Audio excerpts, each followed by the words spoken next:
One game down. Boy, with this Cavs loss, these things are starting to add up to bullshit and frustration. Bieber didn't have his best stuff. Zanino, who was terrible behind the plate, had a terrible seventh inning. Bell had an RBI double. The Marlins took advantage of an error by Rosario in the second inning. The Marlins had really good at-bats in this game. They put a lot of pressure on Bieber in this game. I thought that was a big difference. Their batters really pressed the Guardians pitchers. Bicatos is overrated. Here's good news, Bicato. Twins suck too. So the Guardians right now are only a half game out. So everything's fine. Just got to win tonight. When does the other game start? In about 30 minutes. What's wrong with our team? This is a typical OB11. This is a typical Francona team. Very slow start.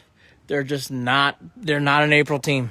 They've never have been with Francona. This is their worst month when he's managing. And it has stayed this way this year too. They are not a good team in April. They are a much stronger team as the year goes on. Bieber, again, was okay. He walked 4 batters, which is unusual for him. Naylor did break his 0 for 20 streak. That was good to see. But again, no consistent hitting, no streaks of hitting. The Guardians weren't pressing the Marlins batters like the Marlins hitters were pressing Bieber in this game. Heron, I think, is actually going to be a good pitcher someday, but he didn't have his best stuff at times today. And here we are. Oscar needs to go. I think the SpongeBob Logan has worn off for sure. Who cares about the division? Hey, if you get it in the playoffs, BKto, anything's possible. Marlins should not beat us. They're a better team right now. It would be 11.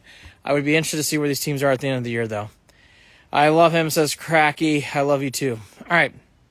Again, rough start to this doubleheader. Was not the way you'd want to start off on something like this. Let's go get some dinner, at least for me. Come back, have some booze, see what happens here in the second game here with Plesac. Big start for Plesac.